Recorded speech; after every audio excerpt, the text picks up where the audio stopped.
से मेरे अपने YT channel Victoria of PCM पर यहाँ पर हम डिस्कस करने वाले हैं आज ऐसे क्वेश्चंस या ऐसे टॉपिक्स को डिस्कस करेंगे जो एग्जाम पॉइंट ऑफ व्यू से थोड़े से इंपॉर्टेंट होंगे। क्या होंगे? इंपॉर्टेंट होंगे।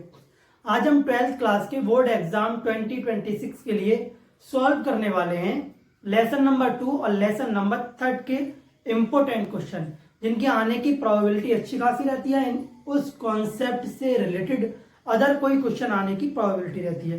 तो आज हम वही क्वेश्चन डिस्कस करेंगे जो एग्जाम में रिपीटेबल है। क्या है? रिपीटेबल है। तो स्वागत है आप सबका मेरे अपने YT channel Victoria of PCM पर। मैं अशोक कुमार आप सभी का स्वागत करता हूं। यहाँ पर आपको मेरे चैनल पर सम इंफॉर्मेटिव वीडियोस लाइक न्यूज हो गया और स्पेस टेक्नोलॉजी आईटी वगैरह से रिलेटेड आपको मिलती रहती हैं। और मैं 12th क्लास का मैथ, 11th क्लास का math, 10th class, 9th class और IIT जेईई का मैथमेटिक्स के लेक्चर भी आपको मेरे चैनल पर अवेलेबल मिल जाएंगे, है ना। और 2 लॉन्ग इंफॉर्मेटिव वीडियो भी आपको देखने को मिल जाएंगी जो आपको अवेयरनेस देती हैं बाहर की इंफॉर्मेशन। किसकी? बाहर की इंफॉर्मेशन की। यानी कि किताबी नॉलेज जो बुक्स की नॉलेज है वही हमारे लिए इम्पोर्टेंट नहीं है। थोड़ा हमारा जो एनवायरमेंट है, पॉलिटिक्स वगैरह है, इन सब चीज़ों के बारे में जानकारी होना भी बहुत जरूरी है। बहुत जल्दी आपको मेरा ऐप भी मिलेगा और जिस ऐप पर मैं आपको AI फीचर भी अवेलेबल कराऊंगा। मेरा खुद का AI होगा, AI टूल होगा सिंपल मैथमेटिक्स के लिए। किसके लिए? मैथमेटिक्स के लिए और जनरल नॉलेज वगैरह के लिए आप यूज कर सकते हो, है ना। तो आप सभी को पता है कि मैथमेटिक्स जो होता है उसका दबदबा अच्छा खासा रहता है 10th class, 12th class, 11th class और IIT जेईई में, है ना। तो यहाँ पर हम स्टार्टिंग के 2 चैप्टर डिस्कस करने वाले ITF that is inverse trigonometric function and another chapter रहेगा हमारा मैट्रिक्स। क्या रहेगा? मैट्रिक्स रहेगा। तो मैट्रिक्स में हम क्या सॉल्व करेंगे? एडजेंट मैट्रिक्स हो गया और वैल्यू फाइंड करनी है किसी वेरिएबल की या ऑपरेशन ऑफ मैथमेटिक्स। यही मेन चीज होती हैं जो हमसे पूछी जाती है एग्जाम में। अगर हम ट्रिग्नोमेट्री की बात करें तो हम सिंपल फॉर्मेशन यानी कि फॉर्मेशन से हम वैल्यू फाइंड करेंगे या फिर प्रिंसिपल वैल्यू फाइंड करेंगे। क्या करेंगे? प्रिंसिपल वैल्यू फाइंड करेंगे, है ना। तो 10th class, 12th class, 11th class का मैथमेटिक्स जब आपने ले लिया है, 10th क्लास से ले लिया है, तो आपको मेरे चैनल पर एक एक वीडियो, एक एक लेक्चर अवेलेबल मिलेगा विद प्लेलिस्ट, है ना। तो ज्यादा से ज्यादा अगर आपको कहीं भी कुछ समझ नहीं आता है तो आप मुझे बताएं, कमेंट करें कि ये एरिया मेरा वीक है, मैं वहां पे काम करूंगा क्योंकि आपका फीडबैक मेरी स्ट्रॉन्ग या स्ट्रेंथ को मजबूत करेगा, है ना। तो अब हम बिना देरी हुए डिस्कस करते हैं। ये हमारा क्वेश्चन नंबर 1। क्या? Question number 1। इस लेक्चर में हम 2 चैप्टर्स को डिस्कस करने वाले हैं। ITF that is inverse trigonometric function and matrix, यानी कि 2 और 3 चैप्टर को हम डिस्कस करेंगे 12th क्लास के बोर्ड एग्जाम 2026 के लिए। ठीक है। तो हमारा जो फर्स्ट क्वेश्चन है वो है find the principal value of sine inverse -1/2। हमें क्या करना है? साइन इनवर्स -1/2 की वैल्यू को क्या करना है? फाइंड करना है। क्या करना है? फाइंड करना है या कैलकुलेट करना है। क्या करना है? कैलकुलेट करना है। तो आप सब लोग पहले से ही 12th क्लास का मैथमेटिक्स पढ़ के आए हो, है ना। सारी चीजें आपको पता हैं, लेकिन मैं आपको बेसिक आइडिया दे रहा हूँ। क्या दे रहा हूँ? बेसिक आइडिया दे रहा हूँ किस टाइप के क्वेश्चन आ जाएंगे ना। यहाँ पर आपका टेम्परेरी रिविजन है। क्या है? टेम्परेरी रिविजन है, लेकिन आपकी प्रैक्टिस पहले से ही होनी चाहिए, है ना। तो देखो इस टाइप के क्वेश्चंस को हमें बोर्ड एग्जाम में कैसे अटेम्प्ट करना है। ठीक है। How to attempt this type question in board exam 2026। Okay. तो देखो सॉल्यूशन। क्या? सॉल्यूशन। गिवन दैट हमें क्या दिया है? गिवन दैट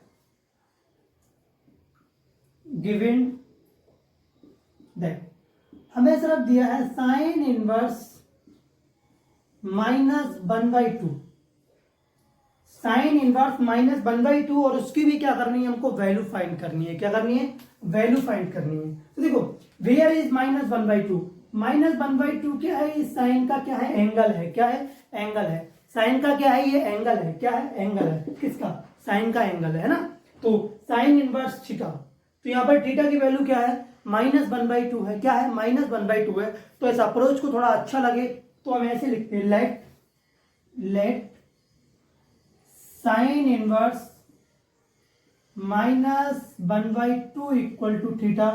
तो यहां से ये हो जाता है साइन थीटा इक्वल टू -1/2।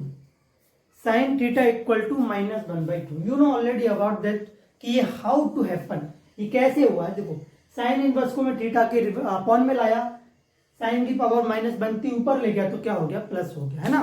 तो देखो the range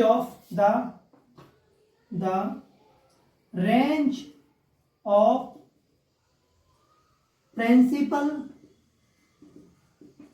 value branch of sine inverse is minus pi by two plus pi by two. देखो जो साइन इनवर्स फंक्शन होता है, क्या होता है, फंक्शन होता है, उसकी रेंज कहां से कहां तक लाई करती है, तो माइनस पाई बाई टू से प्लस पाई बाई टू के बीच में लाई करती है। किसके बीच में लाई करती है, माइनस पाई बाई टू से प्लस पाई बाई टू के बीच में लाई करती है। तो देखो थीटा क्या होगा, ये फर्स्ट क्वाड्रेंट में होगा, क्या होगा, फोर्थ क्वाड्रेंट में होगा और फर्स्ट क्वाड्रेंट में होगा। और फोर्थ और फर्स्ट में क्या होता है, थीटा की वैल्यू ऑलरेडी माइनस होती है, क्या होती है, ऑलरेडी माइनस होती है। तो देखो अब हम लिख सकते हैं वी कैन राइट, तो यहां से क्या है, यहां से है साइन इनवर्स माइनस 1/2, तो मैं यहां से माइनस को कॉमन लेता हूं तो यह आ जाएगा minus sine inverse 1/2 1/2 equal to I can write sine pi by 6, बोलेंगे बिल्कुल, तो ये हो जाएगा minus sine inverse sine pi by 6, sine से साइन कैंसिल आउट आ जाएगा। यहां से हमारे पास जो प्रिंसिपल वैल्यू आएगी साइन इनवर्स की वो क्या आएगी, साइन इनवर्स 1/2 की माइनस पाई बाई 6 आएगी, क्या आएगी, माइनस पाई बाई 6 आएगी। तो देखो the principal value of sine inverse, the principal value of sine inverse minus 1/2 is pi by 6, minus pi by 6 कितनी होगी, माइनस पाई बाई 6 होगी। ये क्या होगी हमारे पास, साइन इनवर्स माइनस 1/2 की प्रिंसिपल वैल्यू होगी। तो you know already about that this type question, है ना। तो कैसे सॉल्व करेंगे, है ना, how can find the value of sine inverse minus 1/2, हम कैसे माइनस 1/2 की प्रिंसिपल वैल्यू फाइंड करेंगे, है ना। तो आपको क्या है, जो भी फंक्शन दिया हो, sine inverse, tan inverse, cot inverse, cos inverse और कॉसेक इनवर्स, सेक इनवर्स, तो सबकी पहले हमको क्या पता होना चाहिए, पहले प्रिंसिपल वैल्यू पता होना चाहिए कि इसकी इस जो हमारे पास जो ब्रांच है किसकी, ट्रिग्नोमेट्री की, उसका जो फंक्शन है उसकी जो रेंज है वो कहां से कहां तक लाई करती है ना।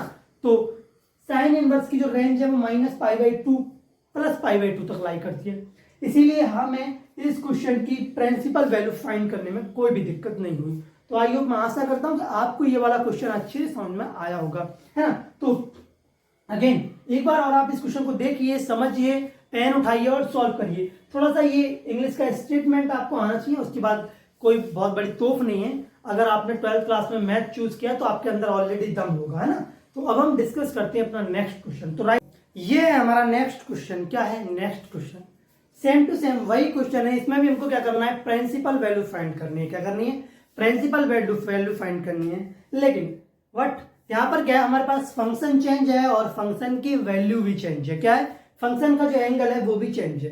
पहले हमारे पास फंक्शन क्या था, पहले हमारे पास जो फंक्शन था प्रीवियस क्वेश्चन में वो था साइन इनवर्स और उसकी वैल्यू थी माइनस 1/2, है ना। उसके थीटा की सॉरी जो एंगल की वैल्यू कितनी थी, माइनस 1/2। देयर हमारे पास फंक्शन है कॉस इनवर्स, क्या है, कॉस इनवर्स, और इसकी वैल्यू है 3π/2। क्या है, 3π/2। डिफरेंट हमारे पास फंक्शन है और उस फंक्शन की डिफरेंट क्या है, वैल्यू है। क्या है, वैल्यू है किसकी, एंगल की, किसकी, एंगल की। तो देखो अब हम सॉल्व करते हैं इस क्वेश्चन को, सॉल्यूशन। तो सबसे पहले हमको क्या दिया है वो लिख लेते हैं। तो गिवन दैट हमको कुछ नहीं दिया है, हमको दिया है cos inverse minus under root के अंदर 3/2, ये हमको दिया है। और इसी फंक्शन की यानी कॉस इनवर्स की क्या करनी है, हमको प्रिंसिपल वैल्यू फाइंड करनी है। क्या करनी है, प्रिंसिपल वैल्यू फाइंड करनी है। किसकी प्रिंसिपल वैल्यू क्या होगी। तो फर्स्ट ऑफ ऑल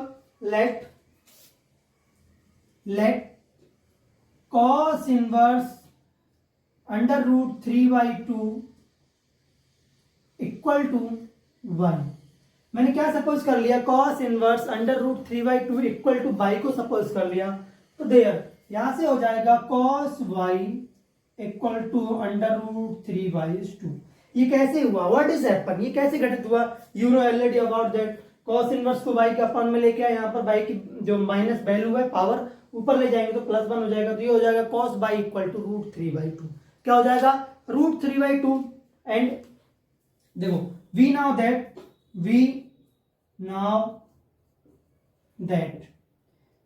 दैट हम जानते हैं, हम क्या जानते हैं, हम ज्यादा कुछ भी नहीं जानते, हम केवल ये जानते हैं कि कॉस इनवर्स जो फंक्शन है किसका, ट्रिग्नोमेट्री का, उसकी जो रेंज है वो कहां से कहां तक लाई करेगी, है ना। हाउ टू लाई, कहां से कहां तक जाएगी, हाउ टू लाई, ये था रॉन्ग स्टेटमेंट है अकॉर्डिंग टू मी, है ना, फनी वे में बोल दिया। तो देखो the range of principal value branch of cos inverse is 0 to pi. कहां से कहां तक लाई करती है, रेंज cos इनवर्स की 0 to पाई, कहां तक, 0 to पाई। तो y also lie in first and second quadrant, और where y is also positive, y क्या है वहां से पहले से ही क्या है, पॉजिटिव है, first quadrant and second quadrant में। ओके, तो now we can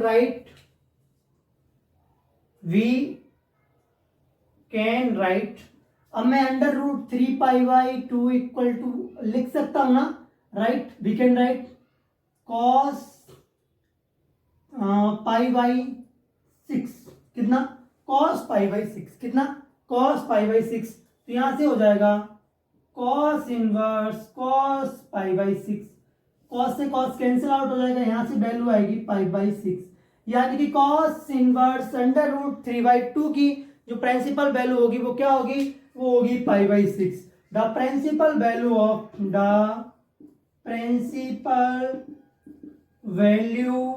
of cos inverse √3/2 is π/6, है ना। तो क्या वैल्यू होगी, π/6 होगी, है ना। तो यू कैन अंडरस्टैंड, आप सब समझ सकते हैं कि कैसे हुआ, है ना। तो आई होप, मैं आशा करता हूं कि क्वेश्चन आपको अच्छे समझ में आ गया होगा। लेकिन मैं आपका एक पॉइंट यहां से क्लियर कर देता हूं, this type question come to exam only in 1 marks. ऐसे क्वेश्चन ओनली 1 मार्क्स में आते हैं, कितने में आते हैं, 1 मार्क्स में आते हैं। और ये आपको रिटिन यानी कि आपको लिखने नहीं होते हैं, सॉल्व नहीं करने होते हैं, ये मल्टीपल ऑप्शन दिए होते हैं। क्या दिए होते हैं, मल्टीपल ऑप्शन देते हैं। वो कहेगा the which one of the following option is correct, तो वहां पे क्या दिया होगा, cos इनवर्स √3/2 के लिए 4 ऑप्शन दिए होंगे, उन 4 ऑप्शन में से एक ऑप्शन होगा π/6, ओके, और 3 क्या होंगे, रॉन्ग होंगे, उनमें से आपको एक चूज करना है ना। तो this type question coming to exam, है ना, ये आपको इस तरीके से नहीं करना होगा, मैं आपको केवल मेथड समझा रहा हूं, है ना। अगर आपको मेथड नहीं आता है तो आप तुक्का मारेंगे तो आपका 50-50% चांस है, और 50% चांस नहीं होता है, जब 4 ऑप्शन दिए होते हैं तो 33% चांस होता है, 33 भी नहीं होता, 25% चांस होता है कि आपका सही हो, क्योंकि वहां ऑलरेडी 3 जो ऑप्शन दिए हैं वो ऑलरेडी इनकरेक्ट हैं। क्या है, अगर इस क्वेश्चन को multiple of following option correct में देता है तो इसके 3 ऑप्शन ऑलरेडी क्या होंगे, रॉन्ग होंगे, गलत होंगे, यानी कि 75% चांसेस है या प्रोबेबिलिटी है कि आप गलत मार्क करके आओ, 25% चांस होंगे कि आप सही हो, है ना। तो इतना यानी कि 1/3 चांस होगा, ओनली 1/3 चांस होगा आपके पास कि हाँ ये फॉलोइंग ऑप्शन इज करेक्ट। और ध्यान रखना 12th में अच्छा नेगेटिव मार्किंग नहीं होती है, लेकिन IIT JEE में थोड़ा गेम पलट जाता है। IIT JEE में क्या होता है, -1 की मार्किंग होती है। सपोज करो ये क्वेश्चन आ गया, इसका वेटेज है +4, कितना है, +4, और आपने इसको रॉन्ग मार्क कर दिया तो -1 ये गया और 4 ये गया, यानी कि आपको -5 का लॉस लगता है। क्या लगता है, लॉस लगता है। तो वो कैलकुलेशन थोड़ी सी अलग है IIT JEE की, है ना, लेकिन इसमें भी थोड़ा आपको मेथड पता होना चाहिए, है ना, आपको रेंज पता होना चाहिए हर एक फंक्शन की, कहां से कहां तक लाई करती है। ओके, तो आप समझ गए होंगे। अब हम डिस्कस करते हैं अपना नेक्स्ट क्वेश्चन। तो नोट करिए क्वेश्चन नंबर 2। अब देखिए ये हमारे पास अनदर क्वेश्चन, यानी कि क्वेश्चन नंबर 3। हम इस लेक्चर में टोटल 8 या 10 जो क्वेश्चन है उनको सॉल्व करेंगे, और ये हमारा क्वेश्चन नंबर 3 है। क्या है, क्वेश्चन नंबर 3। तो क्वेश्चन नंबर 3 को एक बार देखते हैं कि क्या कह रहा है, हमसे क्या जानने की कोशिश कर रहा है या क्या करवाने की कोशिश कर रहा है। ट्राई टू डू इट, क्या करवाना चाहता है हमसे, है ना, what is try to do, जी क्या करवाना चाहता है, क्या हमसे चाहता है। तो देखो, right the following function in the simplest form, किसमें, सिंपलेस्ट फॉर्म में लिखना है।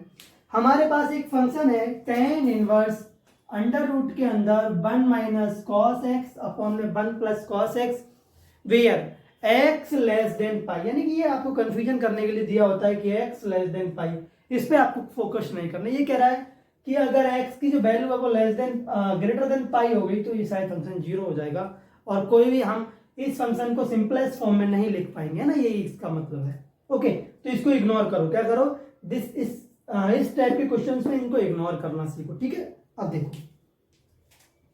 सॉल्यूशन, क्या सॉल्यूशन, गिवन दैट, हमको क्या दिया है, गिवन दैट, हमको क्या दिया है, हमको दिया है उसने tan इनवर्स अंडर रूट के अंदर 1 माइनस कॉस एक्स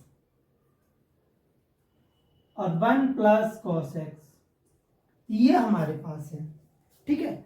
अब हम ट्रिग्नोमेट्री के क्वेश्चन सॉल्व कर रहे हैं तो नॉर्मल सी बात है कि फॉर्मूले तो हमें आते ही होंगे, है ना, क्योंकि बिना फॉर्मूले के तो हम अटैक ही नहीं कर सकते। कहते हैं ना, विदाउट वेपन्स के अगर बैटल फील्ड में जाओगे तो तुम्हारी मौत निश्चित है। वैसे ही अगर बिना फॉर्मूले याद करे आप ट्रिग्नोमेट्री के क्वेश्चंस को सॉल्व करेंगे तो आपका ब्रेन हैंग होना कंप्लीटली तय है, या आपका स्कोर ट्रिग्नोमेट्री में जीरो होना कंप्लीटली तय है ना। तो कभी भी बैटल फील्ड में हम विदाउट वेपन नहीं जाते हैं, वैसे ही ट्रिग्नोमेट्री के क्वेश्चंस को हम विदाउट फॉर्मूले के सॉल्व नहीं कर सकते, हमें पहले फॉर्मूले याद होना चाहिए। ओके, ट्रिग्नोमेट्री को सॉल्व करने के लिए हमारे पास क्या वेपन होता है, हमारे पास वेपन होता है फॉर्मूले। क्या होते हैं फॉर्मूले, तो देखो, let up we know that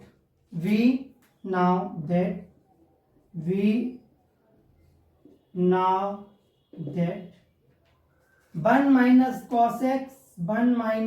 cos x equal to 2 sine square x by 2, 1 plus cos x equal to 2 cos square x by 2। ये क्या होता है, ये फॉर्मूले होते हैं। क्या होते हैं, फॉर्मूले होते हैं जो हमें याद होने चाहिए, लर्न होने चाहिए। क्या होने चाहिए, लर्न होने चाहिए, है ना। फिर से वही सेंटेंस रिपीट करता हूँ कि विदाउट वेपन बैटल फील्ड में जाना हमारी मौत तय है, वैसे ही विदाउट फॉर्मूले याद किए ट्रिग्नोमेट्री के क्वेश्चंस को हाथ लगाना हमारे ब्रेन का कंफ्यूजन में जाना तय है। ओके, तो आप सब समझ चुके होंगे कि फॉर्मूले याद होना कितना जरूरी है। अब तो देखो, मैं 1 minus cos x equal to put कर सकता हूं यहाँ पे 2 sine square x by 2, 1 plus cos x equal to put कर सकता हूं यहाँ पे 2 cos square x by 2। Okay, तो देखो, अब now tan inverse under root 2 sine square x by 2, 2 cos square x by 2। Okay, तो देखो साइन अपॉन कॉस, देखो यहां से sine x upon cos x equal to क्या होता है, टेन एक्स। क्या होता है, टेन एक्स। यहाँ पर टेन की एक्स की वैल्यू भी हाफ एंगल में है और कॉस की वैल्यू भी हाफ एंगल में है। साइन की वैल्यू भी हाफ एंगल में है, कॉस की वैल्यू भी हाफ एंगल में है, तो यहाँ से टेन एक्स भी किसमें होगा, टेन भी किसमें होगा, हाफ एंगल में होगा। तो देयर यहाँ से हो जाएगा tan inverse under root tan inverse square x by 2, square से ब्रैकेट कैंसिल हो जाएगा, तो यहाँ से आ जाएगा टेन इनवर्स, ओके सॉरी यहाँ पर टेन होगा। ओके, तो यहाँ से टेन एक्स बाई 2, टेन से टेन इनवर्स कैंसिल आउट हो जाएगा और यहाँ से सिंपलेस्ट फॉर्म में हमारी इस फंक्शन की वैल्यू आएगी एक्स बाई 2। क्या आएगी, एक्स बाई 2। ये हमारे पास क्या आएगी, इसकी वैल्यू आएगी। ओके, तो आई होप मैं आशा करता हूँ ये क्वेश्चन भी आपको अच्छे समझ में आया होगा। कंफ्यूजन वाले फील्ड में तो आप नहीं जा रहे होंगे, है ना। कंफ्यूजन नहीं होना है, कंफ्यूजन नहीं होना है, क्लियर कॉन्सेप्ट। क्या क्लियर कॉन्सेप्ट, दिस टाइप किसी भी अगर ट्रिग्नोमेट्रिक फंक्शन को सिंपलेस्ट फॉर्म में हमें लिखना है या एक्सप्लोर करना है तो हमें पहले फॉर्मूले याद होने चाहिए। क्या होने चाहिए, फॉर्मूले हमको याद होने चाहिए। ओके, तो अब हम डिस्कस करते हैं अपना नेक्स्ट क्वेश्चन। ये भी किसका होगा, ट्रिग्नोमेट्री का ही होगा, यानी कि आईटीएफ का ही होगा। ओके, तो now let right this question. Okay, अब देखो ये हमारा क्वेश्चन नंबर 4। क्या है, क्वेश्चन नंबर 4। ये जो हमारे पास फंक्शन है इसको भी हमें सिंपलेस्ट फॉर्म में लिखना है। किसमें लिखना है? Right in the simplest form following expression या फंक्शन क्वेश्चन। ओके, तो हमारे पास क्या है, फंक्शन क्या है, यानी क्वेश्चन क्या है, tan inverse bracket cos x minus sine x plus cos x plus sine x. Okay, हमें क्या करना है, इसको सिंपलेस्ट फॉर्म में लिखना है या इसकी वैल्यू को फाइंड करना है। क्या करना है, या तो इसे सिंपलेस्ट फॉर्म में इसको लाना है हमें, या इसकी वैल्यू को फाइंड करना है, कुछ भी कह सकते हैं। ओके, तो देखो अब इस क्वेश्चन को सॉल्व करते हैं। क्या करते हैं? सॉल्यूशन। तो देखो ये थोड़ा सा इंपॉर्टेंट क्वेश्चन है। क्या है? इंपॉर्टेंट क्वेश्चन है, थोड़ा इंपॉर्टेंट क्वेश्चन है। यह आपको +3 मार्क्स देखे जाएगा। कितने जाएगा? +3 मार्क्स देखे जाएगा अगर एग्जाम में आता है तो देखो गिवन क्या लिखना है, थोड़ा फॉर्मेट फॉलो करते हैं हम लोग, है ना। आपको इस फॉर्म में नहीं दिया होगा, एक सेंटेंस लिखा होगा, है ना, right the into simplest form this question. Okay, इस तरीके से, है ना, जो हमने प्रीवियस क्वेश्चन किया है। तो हमारे पास क्या है, हमारे पास है tan inverse cos x minus sine x और cos x plus sine x. Okay, तो देखो अब इस टाइप के क्वेश्चन को हम जब सॉल्व करते हैं तो कुछ ना कुछ नोटिस तो हमको करना पड़ता है कि यहाँ देखो यार, हमें एक फंक्शन को तो रिप्लेस करना पड़ेगा या कन्वर्ट करना पड़ेगा। क्या करना पड़ेगा? कन्वर्ट करना पड़ेगा, ताकि ये tan इनवर्स tan की फॉर्म में आ जाए। किस में आ जाए? tan की फॉर्म में आ जाए। अगर बाहर आपको tan दिख रहा है, उनकी फंक्शन के इनटू में tan दिख रहा है, ये हमारा फंक्शन एंगल है tan का, इसका एंगल का tan का, इसके इनटू में क्या है? tan है। तो हमें इसको ओवरऑल को tan की फॉर्म में ले जाना पड़ेगा, तभी होगा। तो देखो डिवाइडिंग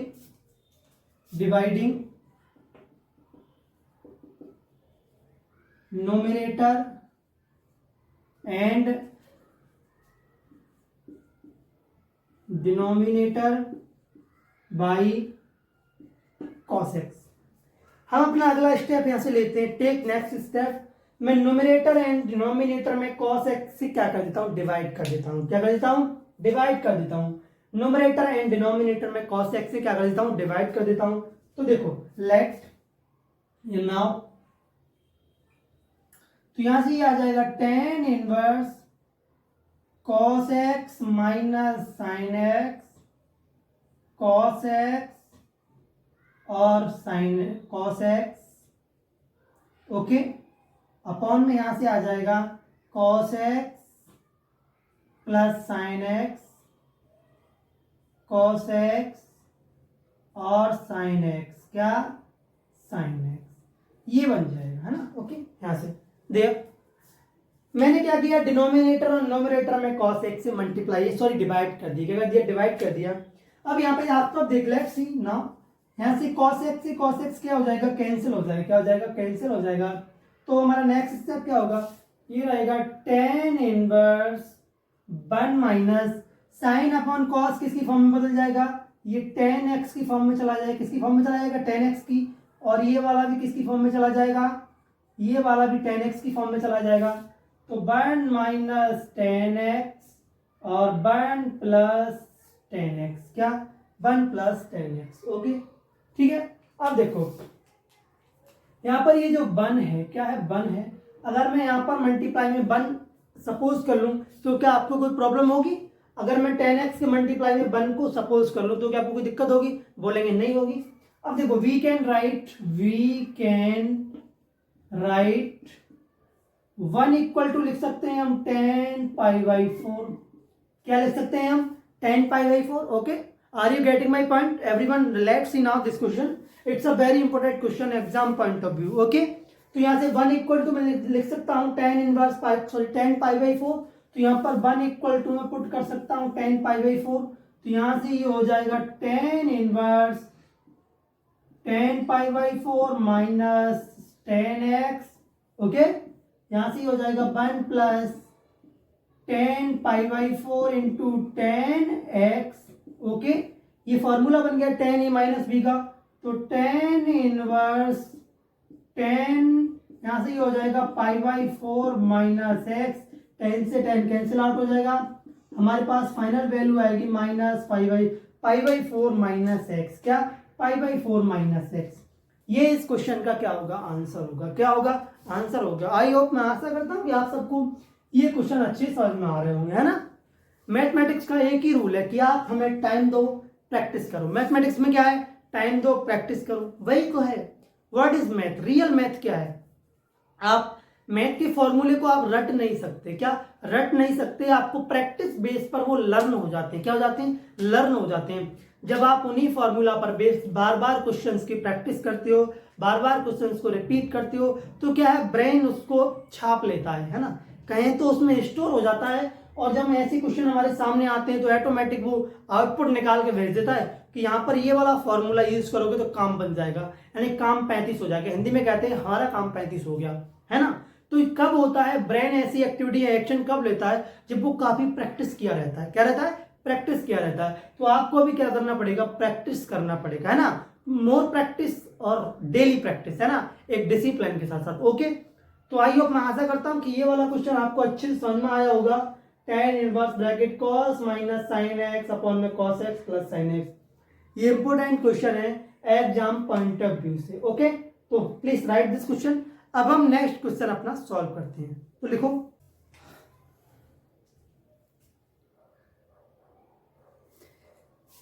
अब देखो, लेट्स सी, ये हमारा क्वेश्चन नंबर 5 क्या है, question number 5, find the value of tan inverse bracket sin inverse 3/5 plus cot inverse 3/2। हमें क्या करना है, यहाँ पे इस फंक्शन की वैल्यू को फाइंड करना है। क्या करना है, वैल्यू को फाइंड करना है। ओके, तो देखो, नाउ सॉल्यूशन। नाउ हमारे पास एक फंक्शन है, फंक्शन क्या है, फंक्शन है हमारे पास tan inverse sin inverse 3/5 plus cot inverse 3/2।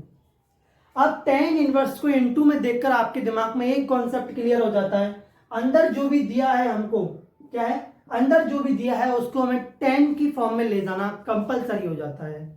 अगर आपको दिस क्वेश्चन की अब वैल्यू को फाइंड करना है तो हमें जो अंदर जो भी फंक्शन दिए हैं इनको tan के फंक्शन में कन्वर्ट करना बहुत ही जरूरी हो जाता है। तो देखो, let sin inverse 3/5 equal to x and cot inverse 3/2 equal to y। क्या है, y है। 3/2 इक्वल टू y, तो यहां से हो जाएगा x equal to sine 3/5, sorry यहां से हो जाएगा साइन x इक्वल टू, थोड़ा मिसमैच हो जाएगा, sine x equal to 3/5 and cot y equal to 3/2। क्या हो जाएगा, 3/2। cot y इक्वल टू क्या हो जाएगा, 3/2। Sine x equal to 3/5, cot equal to 3/5। मैंने क्या किया, इस फंक्शन के इक्वल जो हमारे पास इसके अंदर जो फंक्शन था साइन इनवर्स 3/5 cot इनवर्स 3/5, मैंने क्या कर लिया, इनको x एंड y के इक्वल सपोज कर लिया। क्या कर लिया, सपोज कर लिया। तो x and y lie in the first quadrant. क्या, फर्स्ट क्वाड्रेंट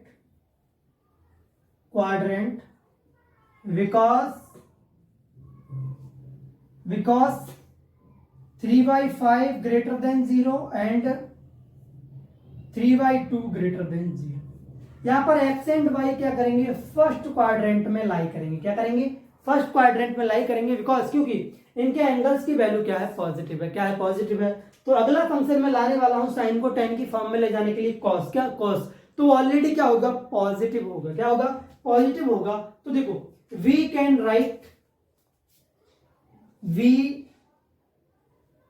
राइट, मैं लिख सकता हूं cos x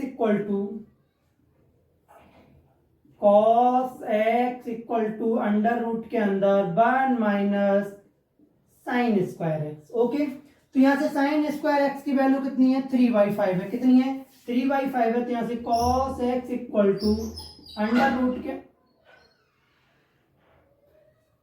तो देखो अब मैं यहां से 3 साइन एक्स इक्वल टू क्या लिख सकता हूं, 3/5। क्या, 3/5, तो यहां से हो जाएगा 1 माइनस स्क्वायर है, तो 3/5 का स्क्वायर। क्या, स्क्वायर। तो यहां से ये हो जाएगा cos x equal to under root के अंदर 25 माइनस 9 अपॉन में 25, तो cos x इक्वल टू हो जाएगा, ये हो जाएगा 4/5। क्या हो जाएगा 4/5। थोड़ा मैंने कुछ स्टेप्स को शॉर्ट किया है। देखो यहां से अगर हम 3 का स्क्वायर ओपन करेंगे तो 9, 5 का 25, तो इधर 1 है, इधर 1 मान के, यानी डिनोमिनेटर में 1 के 1 मान के क्रॉस मल्टीप्लाई, बिकॉज जिस भी फ्रैक्शन का डिनोमिनेटर सेम नहीं होता है उसकी क्या करते हैं, क्रॉस मल्टीप्लाई करते हैं, एलसीएम लेते हैं। ओके, तो यहाँ से 25 माइनस 9 अपॉन में 25 माइनस 9 यानी कि 16 का स्क्वायर कितना होता है, 4 होता है, स्क्वायर से ब्रैकेट कैंसिल आउट हो जाएगा और 25 का 5 होता है। ओके, तो यहाँ से 10x इक्वल टू क्या हो जाएगा, ये हो जाएगा साइन एक्स अपॉन में कॉस एक्स, तो यहां से 10x इक्वल टू हो जाएगा 4/5। क्या हो जाएगा, देखो साइन की वैल्यू कितनी है 3/5, कॉस की कितनी है 4/5, तो यहां से 10x की जो वैल्यू आएगी वो आएगी 3/4। कितनी आएगी 3/4। 5 से 5 क्या हो जाएगा, कैंसिल हो जाएगा, है ना। तो इस तरीके से सिंप्लीफाई कर सकते हैं। क्या कर सकते हैं, सिंप्लीफाई कर सकते हैं। यहां से देखो ये है कॉट बाई, क्या होता है कॉट बाई, इसको कॉट बाई को लिख सकते हैं हम क्या, 1/10 क्या 10 इक्वल टू 3/2। ओके, 3/2। ये थोड़ा अच्छा क्वेश्चन था, है ना, इसको करने में मजा आ रहा है ना। क्या था, अच्छा क्वेश्चन था, थोड़ा भारी भरकम था। तो यहां से ये हो जाएगा 10y इक्वल टू 2/3। इसको ऊपर लेके आएंगे तो ये भी क्या हो जाएगा, रिवर्स हो जाएगा। अब देखो यहां पर क्या पुट कर सकते हैं हम, साइन इनवर्स 10 3/5 इक्वल टू क्या पुट कर सकते हैं, 10 इनवर्स 3/4, क्या 10 inverse 3/4। Okay, and cot inverse 3/2 क्या पुट कर सकते हैं, 10 इनवर्स 2/3।